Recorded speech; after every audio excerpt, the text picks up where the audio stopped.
I have 2 cups of bread flour, sugar, 1/3 sugar, yeast, warm waters,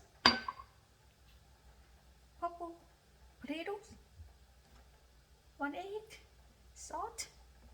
That's all I need, guys. You guys ready? สวัสดีค่ะเพื่อนๆทุกคนวันนี้พี่ติ๋มจะมาทำขนมปังโรลนะคะที่ใช้มันม่วงหวานทำค่ะมาดูวิธีการกันค่ะนะคะที่จริงน้ำตาลเราใส่3 tablespoon นะคะแต่พี่ติ๋มใส่อันนี้แค่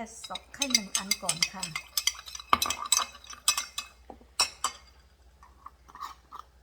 แล้วก็ใส่ยีสต์ค่ะ 1 2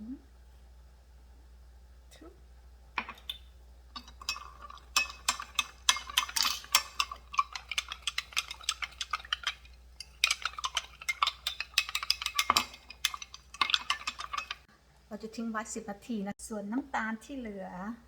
อีก2 tablespoon พี่ติ๋มจะใส่ในนี้เลยค่ะ1 2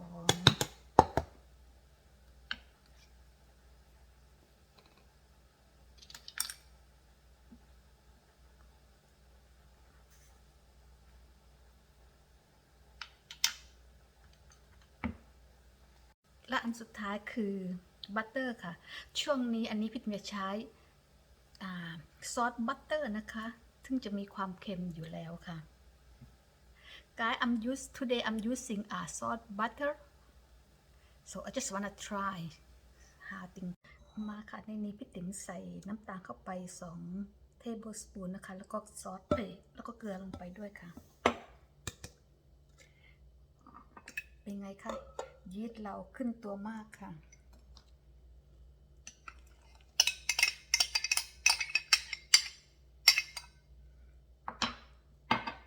ไข่นะคะ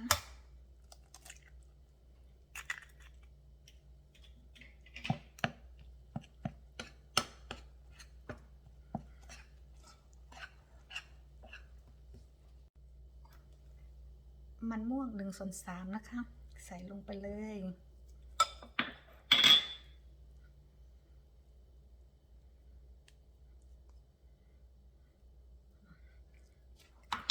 แล้ว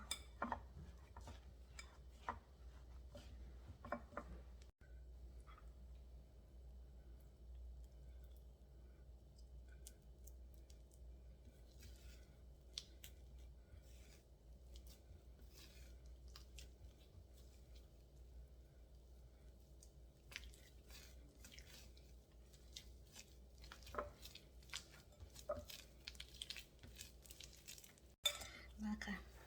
นวดเสร็จละ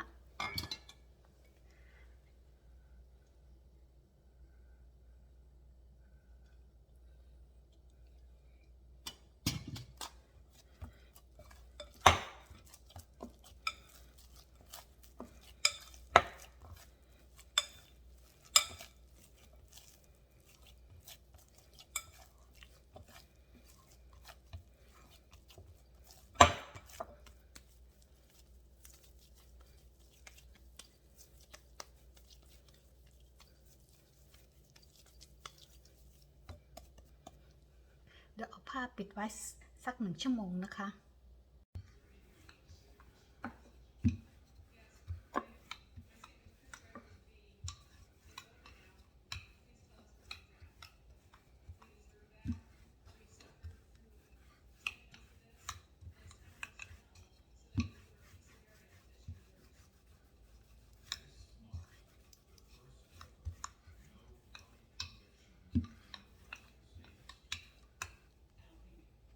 มาเลยค่ะ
แล้วก็ใส่พิมพ์อย่างนี้นะคะ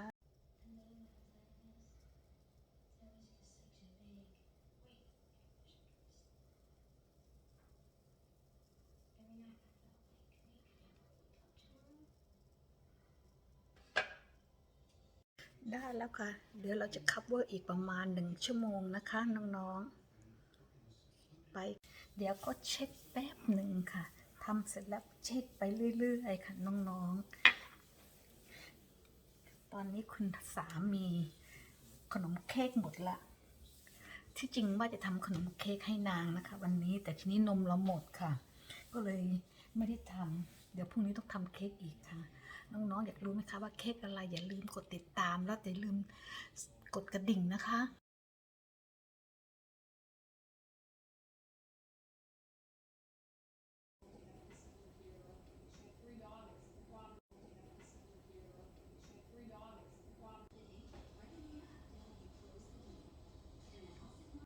มาค่ะมาทำที่โรยหน้า I use 1 1/3 cup of heavy cream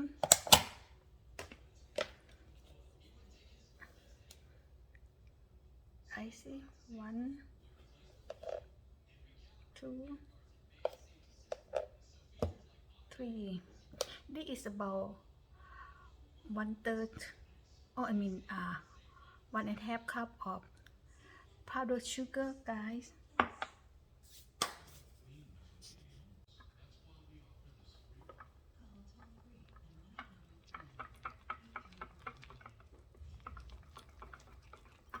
เห็นไหมคะเพื่อนๆทำง่ายๆเองค่ะ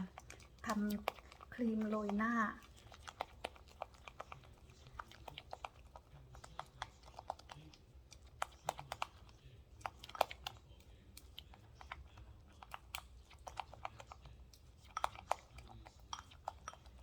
เสร็จแล้วค่ะโรยหน้าได้เลยค่ะ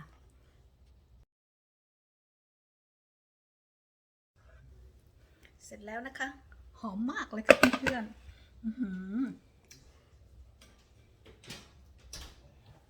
กลิ่นหอมมากเลยค่ะนุ่มด้วยแต่ขอรอแป๊บหนึ่งนะคะรอประมาณให้มันคูลดาวน์ซะก่อนแล้วค่อยเติมไอ้นี่ลงไปค่ะเดี๋ยวก่อนอื่นพี่ติ๋มขอใช้บัตเตอร์เอาหน้าด้วยจะได้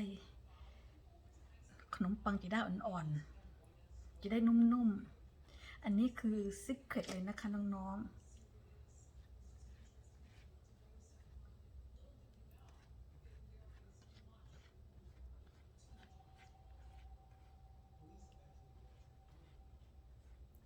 บอกเลยค่ะว่ากลิ่นหอมมากน่าทานมากค่ะ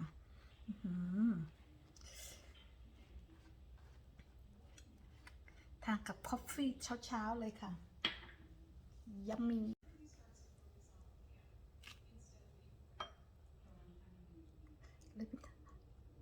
Let me try this one to give to my husband it's really sweet ค่ะลองค่ะดูเห็นไหมคะซอฟสวีทมากกัน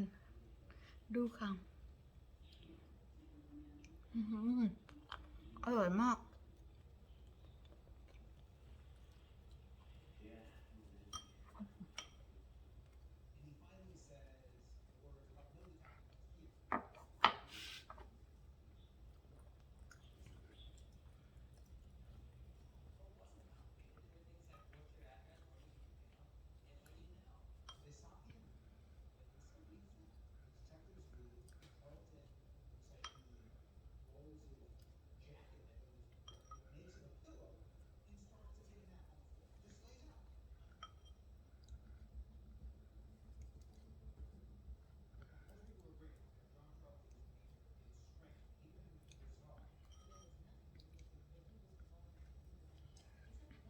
เป็นไงคะน้องๆง่ายไหมคะหัดทำที่บ้าน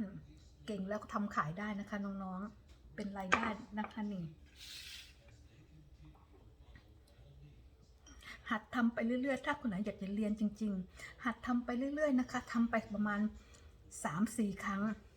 เราจะเริ่มรู้วิธีทำเริ่มวิธีดัดแปลงเริ่มวิธีทำอย่างนั้นอย่างนี้ค่ะจะเก่งเลยค่ะน้องๆถ้าคนไหนอยากท ก็อย่าลืมนะคะ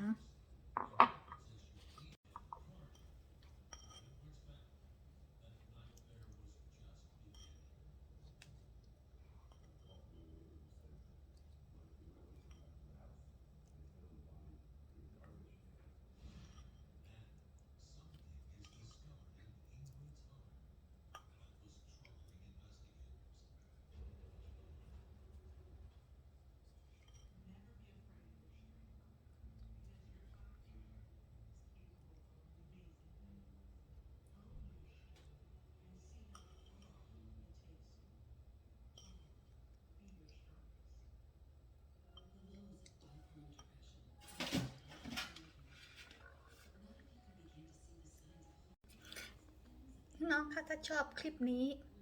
อย่าลืมถ้าชอบเรซิปีนี้อย่าลืมกดไลค์กดแชร์และกด subscribe นะคะแล้วก็อย่าลืมกดกระดิ่งนะคะจะได้รู้ว่า next วิดีโอพี่ติ๋มมีอะไรอาจจะมีอะไรเซอร์ไพรส์เยอะๆกว่านี้นะคะบายค่ะ